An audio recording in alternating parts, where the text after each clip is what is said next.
విజయ సంకల్ప యాత్రలో భాగంగా భీమ్గల్ మండల కేంద్రాలలో గల బడా భీమ్గల్ చౌరస్తా వద్ద నిర్వహించిన రోడ్ షో ర్యాలీకి ముఖ్య అతిథులుగా విచ్చేసిన బీజేపీ జాతీయ ఉపాధ్యక్షురాలు శ్రీమతి డికే అరుణ, పార్లమెంట్ సభ్యులు ధర్మపురి అరవింద్ మరియు Nizamabad urban MLA Dhanpal Suryanarayana, Balkonda BJP incharge Aleti Mallikarjun Reddy.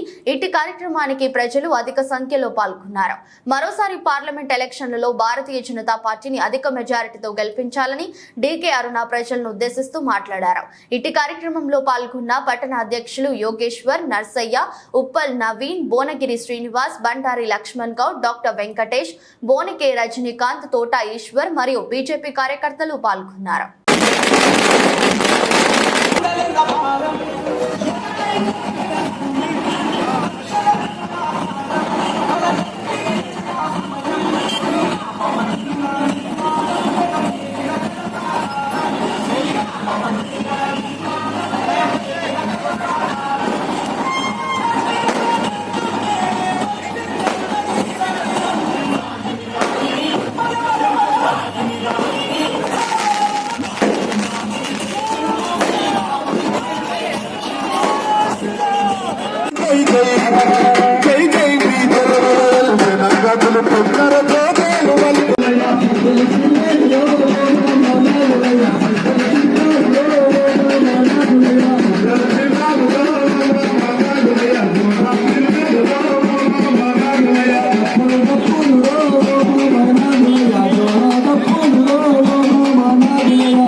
రాష్ట్రానికి మంత్రిగా, భారతీయ జనతా పార్టీ జాతీయ ఉపాధ్యక్షురాలుగా నిరంతరం మహిళల గురించి, రైతాంగాల గురించి, తెలంగాణ బిడ్డల గురించి పోరాడుతున్న ఈ రోజు ముఖ్య అతిథి మన డికే అరుణమ్మ గారిని మాట్లాడవలసిందిగా విజ్ఞప్తి చేస్తున్నాను.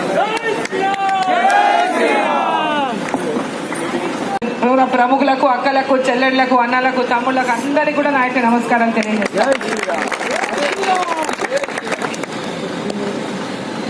ఇక్కడ పెద్ద ఎత్తి ఎండలో నిలబడ్డారు, చాలాసేపు అయింది.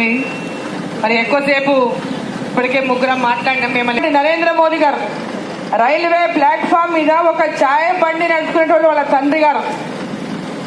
ఆ ఛాయ బండి వాళ్ళ తండ్రి గారు అమ్మితే ఈయన ఛాయ కప్పులు వచ్చిన వాళ్ళకి అందించినటువంటి పరిస్థితి. చిన్నప్పుడు వారు కష్టపడి తల్లిదండ్రులు చదివించి పైకి వచ్చిండు. వాళ్ళ తల్లి ఇంటింట్లో పని చేసుకొని ఇండ్లు ఊడ్చి అంటు దోమి పిల్లలని పెద్దగా చేసి పెంచినటువంటి కుటుంబంలోకి వెళ్ళి, ఒక పేద కుటుంబంలోకి వెళ్ళి నరేంద్ర మోదీ గారు వచ్చిండు. పెద్ద ఎత్తున ప్రజల సేవాభావం నుండి సేవ చేసుకుంటూ రాజకీయాల్లోకి వచ్చి రాజకీయంలో గుజరాత్ ముఖ్యమంత్రిగా అయింది 3 సార్లు. ఈ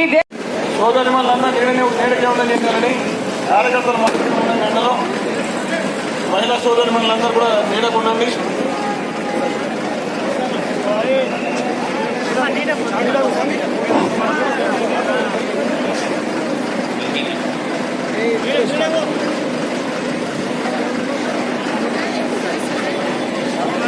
పెద్దోళ్ళ గంగారెడ్డి గారు దయచేసి వేదిక మీదకి రావాలి. జై శ్రీరామ్, భారత్ మాతాకి. మహిళలందరూ ఉన్నారు. మహిళల ముచ్చట మొదలు చెప్తా. ఏమమ్మా, మీరందరూ గ్రూప్లలో ఉంటారు కదా, సెల్ఫ్ హెల్ప్ గ్రూప్స్ లో. మీకు లోన్లు ఉన్నాయా? లోన్లు ఉన్నాయి కదా, ఇస్తారమ్మా. వాళ్ళు ఇచ్చారు మీకు లోన్లు.